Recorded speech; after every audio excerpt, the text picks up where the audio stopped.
Bonjour à tous. Bonjour. Bonjour Mélanie. On va vous présenter des jeux. Nous sommes allés au festival du jeu de Vichy à l'automne et on a eu des coups de cœur avec Mélanie. Et on avait envie de vous présenter les jeux qu'on avait découverts là-bas. Donc c'est des jeux un peu différents. Il peut y avoir pour les plus jeunes comme les plus âgés. Il peut y avoir du jeu d'enquête ou du jeu de stratégie. Enfin voilà, c'est complètement Du jeu d'ambiance. Tous les goûts comme d'habitude. Il y a un peu de tout. Donc on va commencer avec le jeu d'ambiance. Ouais. I Am Banana. I Am a Banana, qui a été un chouette coup de cœur. Alors I Am a Banana, on a eu de la chance, c'est carrément l'auteur, enfin un des deux auteurs qui nous l'a présenté, Antonin Bocara, s'il nous regarde. Dans I Am a Banana, tous les joueurs sont devenus fous, sauf un. Ils se prennent pour une des cartes qui est au centre de la table. Ça peut être un animal, ça peut être un objet, ça peut être une situation, un monument. Et on va devoir faire deviner l'objet en question, enfin la carte en question, aux autres joueurs. Sauf qu'il y en a un qui va se mettre les grosses lunettes, voilà, et qui va essayer de choper qui est qui. C'est ça, lui c'est le psychiatre qui va essayer de détecter qui fait quoi. Voilà. Exactement. Donc ça c'est des barres de rire, c'est vraiment à jouer à l'apéro, à jouer à nombreux par contre, vraiment nous on conseille à partir de 5-6. Oui, voilà, à très nombreux, mais c'est des règles très faciles, c'est vraiment du super jeu d'ambiance, vraiment une bonne soirée, vous voulez l'animer, I Am Banana s'y prête très très bien. On l'a même découvert au départ qu'à 3, on arrivait à rire, or que finalement c'était facile à 3 de reconnaître qui était qui. Voilà, ça se joue pas à 3. Mais ça se joue pas à 3, mais bon, déjà on a senti l'ambiance qu'on pouvait porter avec ce jeu-là. On va réitérer nos essais bientôt et puis avec vous par contre et parce qu'on va ouvrir bientôt, donc voilà, on vous conseille un banana, c'est vraiment chouette, c'est une petite boîte en prix, je crois qu'il est vraiment très raisonnable, il est à 21 €, franchement super sympa, avec un format qu'on emmène partout et puis une bonne rejouabilité, il y a quand même un gros paquet de cartes. Voilà, on a découvert aussi Suspect. Alors là on n'est plus du tout dans le jeu d'ambiance. On est dans le jeu d'enquête. On vous en a parlé l'autre jour quand on a reçu la commande Gidamic. Et alors Suspect, moi je l'ai joué depuis. On incarne en fait une enquêtrice anglaise, Claire Harper, qu'on voit ici, dans 3 enquêtes différentes et avec 3 niveaux différents. Donc le suspense monte au fur et à mesure. C'est super bien fait, c'est super beau. Voilà. Je vous montre un petit peu la qualité du matériel. Il y a une version solo d'ailleurs, je crois, Mélanie, dans ce jeu. On peut jouer de 1 à 6 joueurs. Tout à fait. C'est intéressant d'ailleurs cette version solo qui est très très bien aussi. Donc le matériel est quand même relativement joli et les cartes aussi sont très très belles. Voilà, là je spoile pas, hein, je vous montre vraiment ce que vous verrez en démarrant le jeu. On ne vous montre pas ce que vous n'avez pas le droit de voir. Donc c'est là, il ne faut pas cacher le jeu. Celui-ci en temps de jeu, Mélanie, il me semble que c'est 1h30. Oui, faut bien compter. Je regardais là, je crois que j'ai 90 minutes, hein, c'est ça. Et puis au-delà de 10 ans, 10-12 ans même, hein, franchement. Oui, là c'est clairement du jeu ado-adulte. Et pour l'instant, c'est mon jeu préféré en matière d'enquête. Et pourtant, j'en ai fait un paquet. J'adore Sherlock Holmes, j'adore Chronicle of Crime, j'adore les petits Crime Zoom, Sherlock Q-System, etc. Mais Suspect, c'est vraiment d'une richesse, d'une belle originalité. C'est très bien écrit. On se plonge vraiment dans une histoire alors qu'il y a finalement qu'un paquet de cartes et 3 documents. Et surtout, la richesse du truc, c'est qu'on a les questions du départ. Ce qu'on va chercher, on le sait du départ. Et on va tout lire.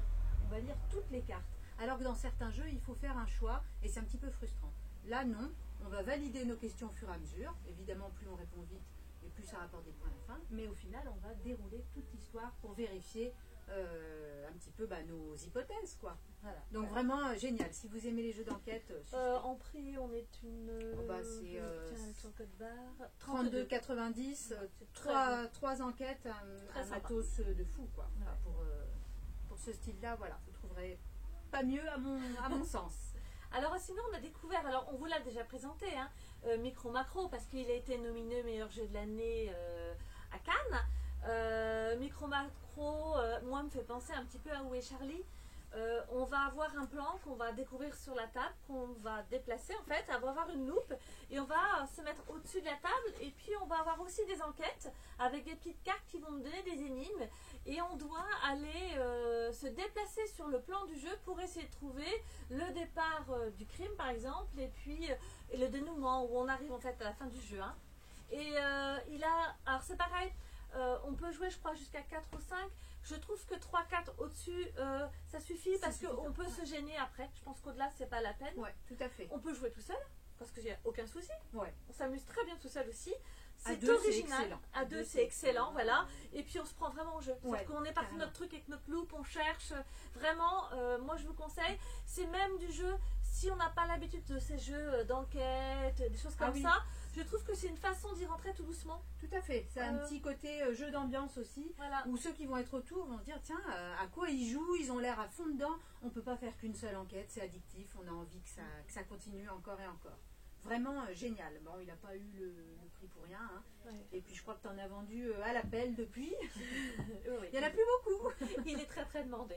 On a découvert, on va passer sur la droite, hein, sur la table, la fameuse maison des souris qu'on vous a fait découvrir lors de l'ouverture des cartons, qui est une maison montée carrément dans la boîte.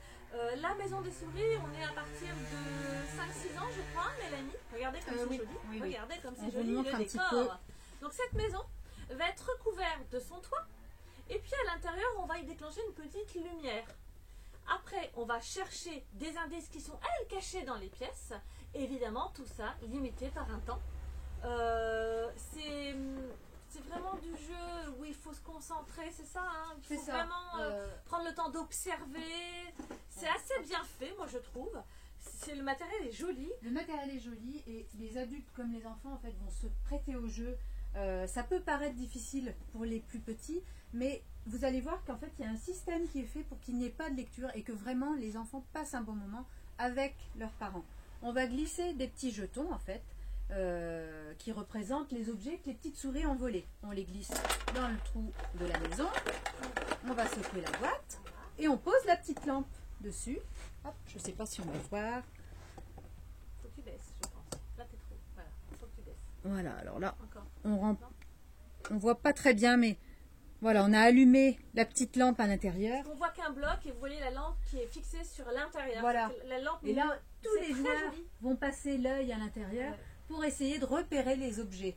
Donc là, ça va être un petit peu la course autour de la maison, évidemment. Et puis un très bon jeu de mémoire, parce qu'il va falloir se souvenir où sont placés les objets. La lumière va s'éteindre au bout de 30 secondes, et vous avez un petit plateau. Là, c'est là où c'est bien que l'adulte soit avec les enfants. Voilà, le plateau est très bien fait, il n'y a pas de lecture, donc les enfants peuvent facilement participer. On va nous demander, dans la salle de bain, est-ce qu'il y avait ces objets-là ? Et on va tout simplement répondre avec des petits jetons, oui ou non. Donc voilà, pas d'écriture, pas de lecture, c'est tout à travers les images. Et puis on est à la limite du jouet, quoi. La petite maison de poupées miniatures, c'est magique. Mais même entre adultes, hein. Vraiment, il faut essayer parce que c'est à mourir de rire. On s'est éclatés, nous. Hein. On était nuls. Nous, on était nuls. Les enfants sont meilleurs. C'était une première partie, c'est normal. Mais les enfants sont quand même souvent meilleurs. C'est vrai, c'est vrai. Donc voilà, ça on voit que c'est vraiment très joli. C'est un jeu qui est à 31,90. Je trouve que le volume rapport par rapport aux qualité-prix, franchement, vraiment il a sa place, il est bien placé. Surtout que la maison reste montée. Voilà. Vous n'avez pas tout à démonter. Il n'y a pas à remonter, démonter, c'est pénible et ça, il n'y a pas à faire. Nous, on vous conseille, c'est original et c'est un très très bon jeu d'ambiance. Franchement, c'est sympa. Après, on a découvert, alors, on l'a vendu depuis un petit moment, à Vichy, il y avait aussi Black Rock avec Takosha Book Cheese Pizza, qui est un jeu purement d'ambiance, jeu de réflexe et de rapidité. Vous savez, on va sortir une carte, à chaque fois qu'on sort une carte, on va dire un mot. On est obligé de suivre le rythme du mot, taco, chat, book, cheese, pizza. Et si on sort une carte avec un bon signe, eh ben, il ne faut pas poser la main sur la table. Et en fait, les autres vont venir poser les autres mains. C'est ce principe-là. Et c'est celui qui aura la main en haut qui va perdre. Donc voilà, c'est ça. Donc il y a du jeu de réflexe et de rapidité, c'est du bon genre d'ambiance. Nous, systématiquement, quand on pouvait encore faire des animations, on le sortait, c'était assez facile. J'espère vite vous le refaire découvrir en vrai, avec nous. Et franchement, vous allez voir, c'est très addictif. Hein. C'est le genre de choses, on le prend, on le joue, on le rejoue, on en va encore. Pour le coup, moi, je l'ai fait jouer à tous mes collègues à l'hôpital. Et ils sont tous revenus te voir après, les uns après les autres. Des barres de rire, surtout que c'était pour la pause, hein, donc pas plus de 5 minutes une partie. On retourne taco, chat, book, cheese, pizza, etc. Et si le mot correspond à l'image, eh ben on tape. C'est aussi bête que ça. Il y a des petites cartes spéciales. On va faire le gorille, on va faire le narval. On se mélange. Moi, j'ai une collègue qui se tapait sur la tête parce qu'elle mélangeait le gorille et le narval, évidemment. Enfin, c'est extra. drôle. C'est tellement bête que ça marche, voilà, à tous les coups. Et on le présente parce qu'ils ont eu la malchance en fait de le sortir juste au moment où le Covid est tombé. Donc effectivement, après, ils ont il est un peu passé à la trappe quand voilà. même. Or que c'est un excellent jeu et en plus rapport qualité-prix, la petite boîte elle est magnétique, c'est très sympa. Franchement, on insiste de le remontrer parce qu'il a vraiment sa place chez nous et il a vraiment sa place chez vous. Voilà. Après, on a découvert, alors on vous l'a aussi déjà présenté, mais on vous en reparle parce que lui, par contre, il est très atypique, je trouve, Cosmopolite. Cosmopolite, complètement. Il est très particulier. On a rencontré Florent Toscano. Voilà, on a pu partager avec lui et on a adoré. Et donc, en fait, dans Cosmopolite, là, on est dans un restaurant. On est dans un restaurant, mais où les clients ne vont pas commander en français. En fait, vous avez un joueur qui joue le rôle de la serveuse avec une application sur tablette, sur smartphone, gratuite, l'application. La serveuse a des écouteurs sur les oreilles et elle va prendre les commandes des clients, mais dans des dialectes du monde entier, des trucs incompréhensibles et surtout difficiles à répéter. L'élocution est très compliquée, voilà. Avec voilà, hein, parce qu'en fait il y a un son un peu particulier hein, sur ces autres langues. Il y a des langues africaines, à mourir de rire. asiatiques. Il y a même du patois français. Et alors, on prend en général celle-ci pour démarrer en se disant ça va être facile. Non, pas du tout. Mais c'est pas facile, mais c'est excellent. Et donc la serveuse entend les commandes, elle les répète, le maître d'hôtel note ce qu'elle lui dit, et les autres joueurs incarnent les cuistots qui vont chercher dans leur petite fiche menu à quel aliment ça correspond. C'est super bien foutu, c'est additif parce que c'est évolutif en plus. On va avoir un niveau de base et puis ça va monter en puissance. C'est des barres de rire, on s'engueule autant qu'on rigole. C'est vraiment c'est des parties rapides, ça c'est l'avantage, c'est qu'on en fait une, on en fait deux, on en fait trois. Moi c'est une, ça n'a pas beaucoup de temps, ça c'est génial. Non, on n'en fait jamais qu'une. On n'en fait jamais qu'une, c'est l'horreur. Et en fait aussi, ce que j'ai bien... Enfin, mon appréhension à moi, c'est quand on me dit de télécharger quelque chose. J'ai toujours un peu mal, peut-être parce que c'est moi ma génération, je sais pas, mais en tout cas là, j'ai trouvé ça super facile. Ouais. Finalement, j'appréhende plus du tout maintenant quand on me demande de le faire parce que Cosmopolite, l'application, elle est super facile. Ouais. C'est clair. C'est vraiment, franchement, c'est top. C'est pas prenant parce qu'il y a des gens aussi qui n'aiment pas utiliser les téléphones, les tablettes pendant un jeu. Mais là, c'est pas prenant. C'est vraiment la serveuse, elle clique. C'est juste de l'écoute voilà. pour pouvoir répéter aux autres ce qu'on entend. C'est juste ça, mais l'application est très bien faite. Ça, franchement, c'est un incontournable. Vous voulez de l'originalité, Cosmopolite, vous l'avez. 4 joueurs minimum. Oui, voilà. Minimum. Mais ça marche bien. Vous voulez bluffer tout le monde, ils ne connaissent pas forcément du jeu, vous voulez apporter quelque chose qui sort de l'ordinaire. Emmenez Cosmopolite. Voilà. Surtout qu'il y a aussi un petit côté éducatif, il y a un petit livret à l'intérieur qui raconte toute l'histoire des dialectes et malheureusement de la disparition de certaines de ces langues.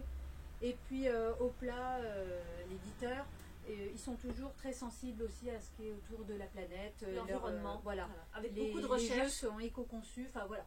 Ceux qui sont sensibles à ça, les jeux hop là en font partie. Ils se donnent beaucoup de mal et ça a le mérite d'être entendu. Voilà. Et donc il nous a présenté Cosmopolite qui existait déjà, mais nous il nous l'a présenté à Vichy, donc voilà, on le met dans notre coup de cœur puisque c'en est un. Et il nous a présenté. C'est pas grave. Il nous a présenté. C'est pourtant un tout petit jeu, hein, j'ai fait un bazar pareil avec un tout petit jeu. Elle a fait tomber plein La de marche carottes. du crabe. Alors, la marche du crabe. Hop, je vous le montre. C'est inspiré d'une bande dessinée. C'est un jeu de Julien Protière. Pareil, excellent. Alors, on aime ou on n'aime pas le visuel. Il y a des gens qui ont accroché tout de suite, notamment ceux qui connaissaient la bande dessinée. Moi, je ne connaissais pas la bande dessinée, donc je ne m'étais pas plus intéressée que ça. Et quand Florent Toscano nous l'a présenté, eh ben, on a accroché tout de suite. Les deux, tout de suite. Voilà. Et puis toujours, hein, cette idée derrière, cette démarche de dire attention à notre environnement. Voilà. Moi, j'aime beaucoup. Exactement Et puis le jeu, il est fastidieux, il est simple et en même temps, il est super stratégique. C'est il ça, est à oui, deux, donc ça, complètement. c'est facile. Les parties sont pas si longues que ça. Non. Et puis en fait, très vite, je trouve qu'on progresse dans le jeu. Très vite, on trouve sa technique, on trouve sa stratégie. Et plus on avance dans ce jeu-là, plus on va développer sa stratégie. Il est hyper intéressant. Il est accessible à partir de 8 ans. Pour moi, il n'y a aucun problème. Non, pas de problème. Donc à partager avec nos enfants, à partager avec nos ados, à partager franchement en famille, avec des adultes, même des grands-parents. Il a sa place aussi. C'est le petit jeu à emmener partout. C'est ça. Faire sortir facilement. C'est ça, il s'installe vraiment en 2-2. On a des cartes en fait qui représentent une plage qu'on va disposer devant nous. Donc vous voyez, vous prenez le train, la petite tablette, ça suffit. Et on va jouer en coopération. On a un jeton qui nous représente toutes les deux. Moi, je suis le crabe qui va de haut en bas. Nadine, elle est le crabe qui va de gauche à droite.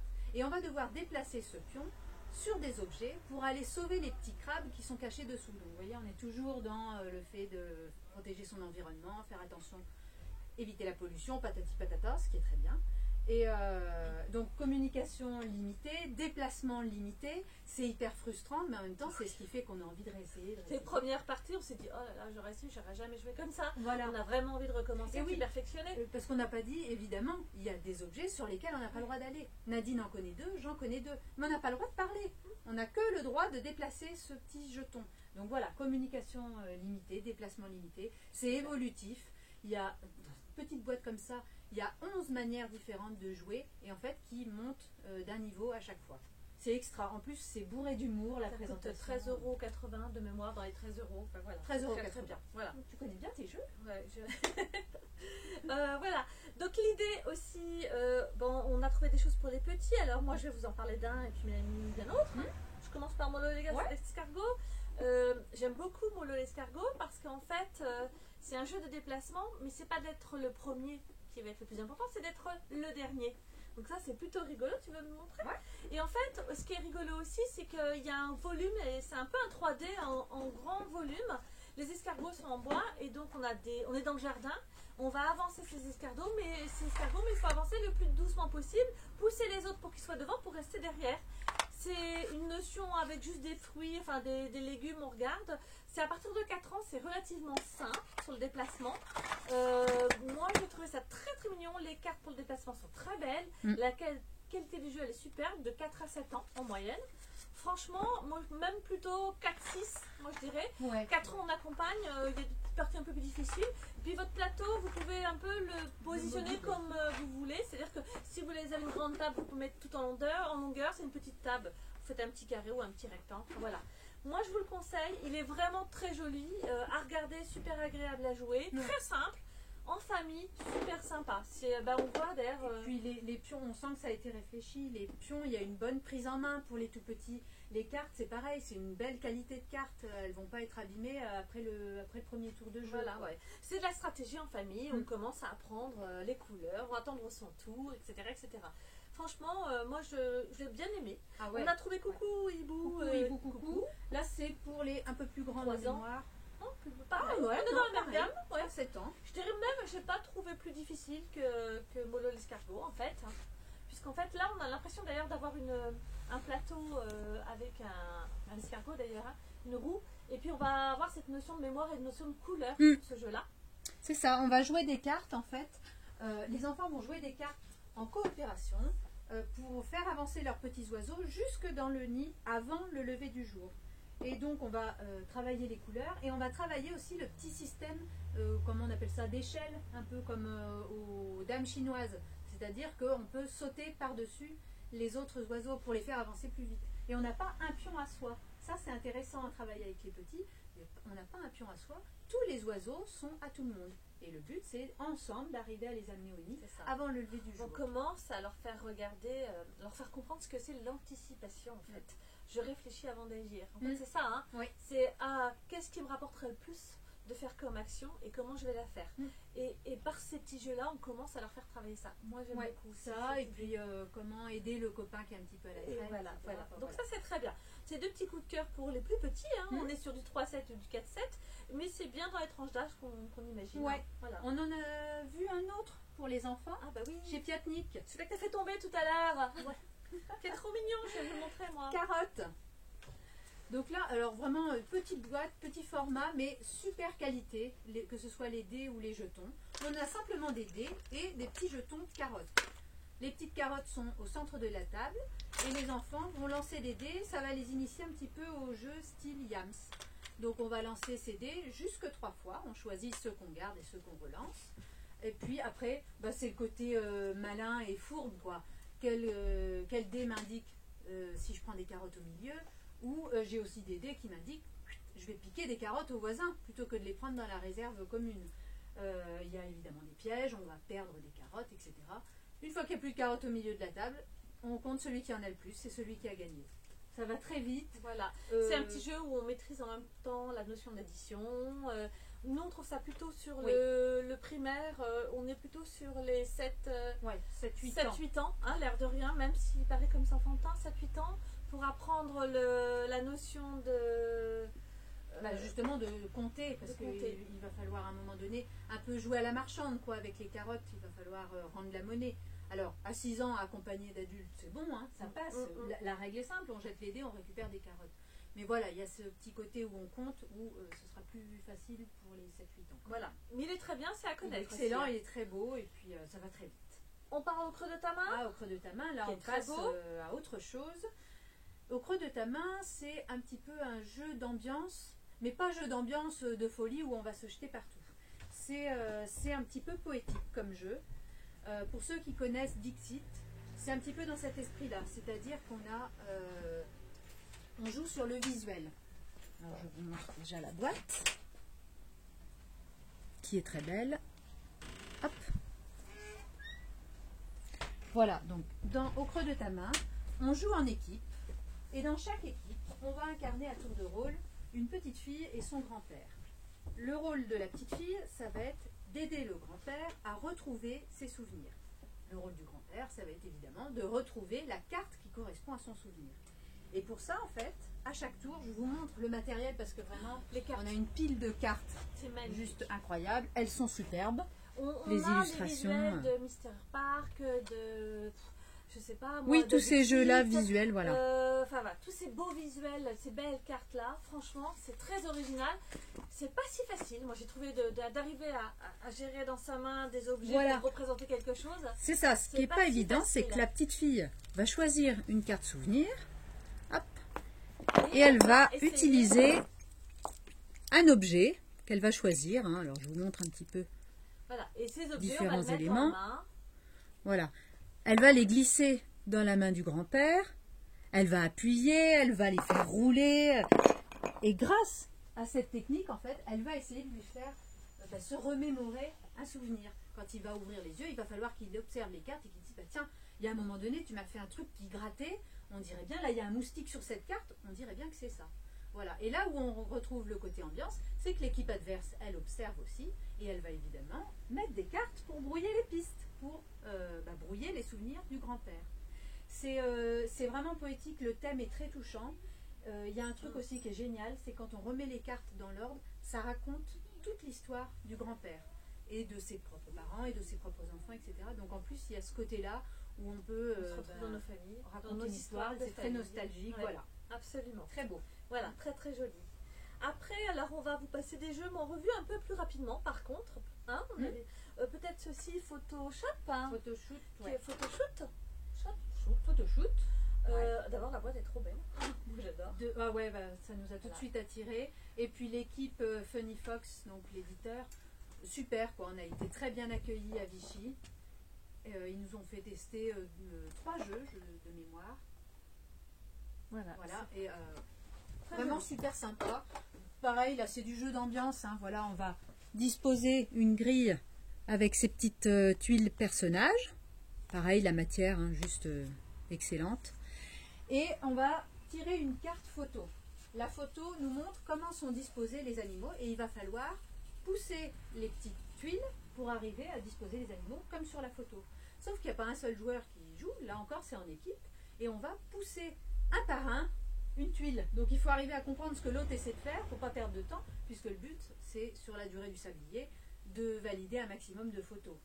Évidemment, là encore, il y a l'équipe adverse qui surveille qu'on ne fasse pas d'erreur. Et surtout, on va, au fil de la partie, ajouter des trucs un peu...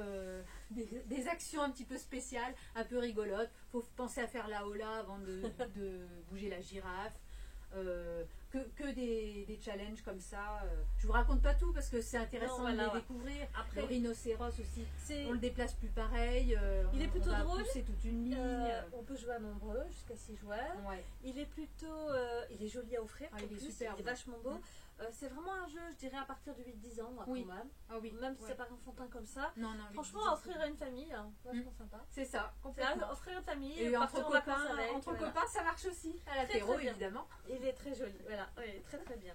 Après, on a découvert, alors là, c'est ceux qu'on va vous passer plus rapidement, parce qu'on en reparlera plus tard, plus Oui, longuement. et puis surtout, voilà, à Vichy, on n'a pas pu tout tester non plus. Donc, il y en a qu'on a vu et qu'on a trouvé très beau. Celui-là, on vous en a parlé l'autre jour quand on a déballé les cartons gigamiques, Jardin d'Orient. Là, on a la particularité, c'est qu'on a une grosse pagode, hop, qui sera au centre de la table, sur lesquelles sont dessinées des ressources. Voilà. Et en fait, c'est un petit jeu de gestion de ressources. Les ressources vont nous permettre d'acheter des cartes qui vont composer des diaporamas devant nous, des panoramas, pardon, pas des diaporamas. Mais cette pagode, voilà, c'est juste l'originalité du jeu. C'est très beau, ça attire, Très, très beau. et c'est très tactique. Ça plaît beaucoup aux joueurs un petit peu stratégiques, joueurs de plateau. Après, on a fait Dinner in Paris. Celui-là, c'est coup de cœur, par contre. Voilà, il est beau. Il est beau, il est beau, il est beau.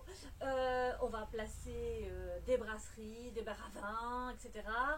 C'est du jeu de gestion quand même, puisqu'en fait, on va essayer de remporter des points, de remporter...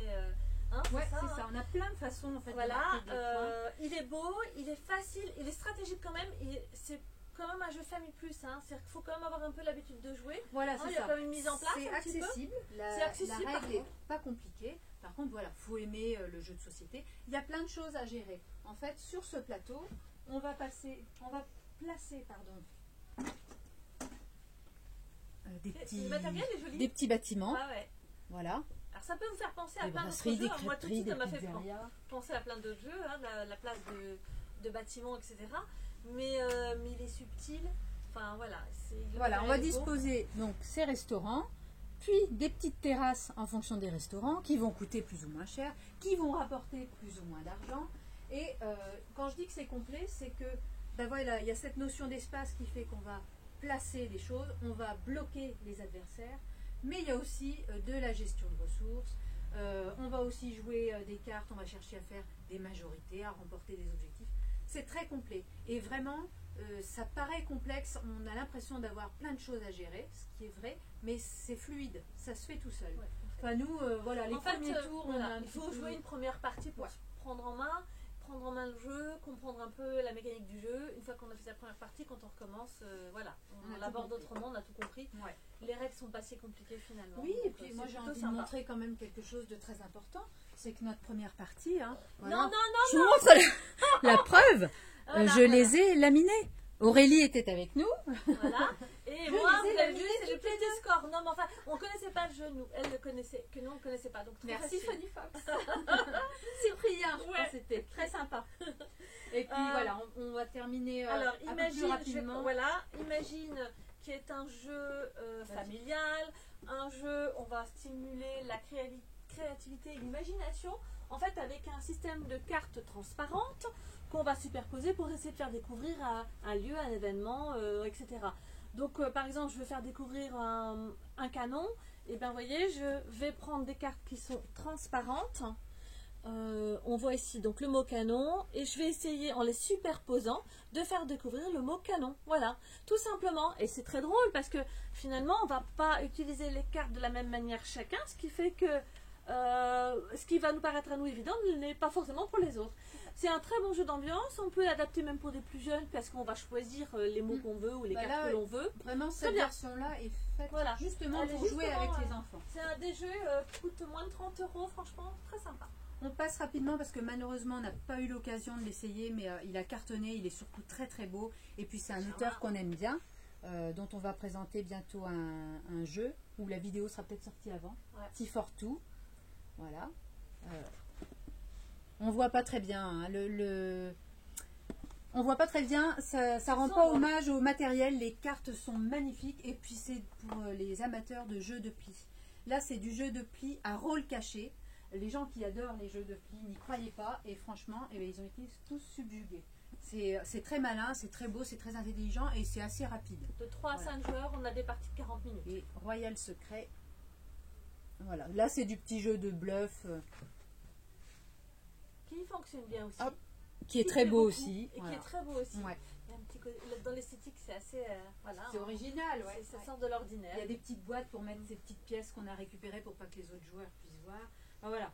Ça marche bien. Après, ceux-là, on ne les a pas testés en profondeur, on a survolé, donc on ne peut pas tout vous C'est montrer vraiment non du plus. jeu de bluff et de gestion. Hein, C'est ça. Donc en fait, on doit faire des alliances, etc., etc. Donc ça sera nous à retester pour vous en reparler un peu mieux. Ouais. Mais en tout cas, le retour est déjà bon. Il y en a deux autres qu'on n'a pas ici, mais dont on aurait aimé vous parler. Il y a Happy City qui arrive, qui vient tout juste de sortir chez Asmodée. Alors là, pour les amateurs de Splendor, c'est un mix entre Splendor et Miniville. Donc Splendor, c'est un petit peu tactique. On va chercher à récupérer des cartes qui nous permettent d'économiser des ressources. Alors que Miniville, c'est déjà un petit peu plus familial, un petit peu plus hasardeux, puisqu'on avait des dés pour récupérer justement des petits bâtiments pour compléter sa ville. Et bien là, c'est un mix de tout ça. C'est tout petit, tout kawaii, tout mignon, des petites cartes avec des bâtiments licornes, maisons de bonbons, etc. Suivez-le, je pense que ça va cartonner. Il va nous étonner. Ouais, ouais. Et puis le dernier, vraiment malheureusement qu'on n'a pas eu, et c'était ton coup de cœur, c'est Dive. Il arrive, hein, en fait, la commande arrive. J'attends. Elle est un petit peu en retard. Donc là, c'est pareil, on l'attend. Et celui-là, on vous le montrera par Oui, contre. On fera une vidéo, puisque l'éditeur, Sit Down, nous a fait confiance et nous a envoyé un jeu en avant-première. Je ne vais pas citer le titre, je vous laisse la surprise, on vous montrera tout ça. Et on parlera de Dive en même temps, parce que vraiment, il vaut le détour. Très bien. Merci à tous pour cette vidéo. Merci Mélanie. Merci à toi. Et puis à la prochaine fois pour une future vidéo. Au revoir. Au revoir.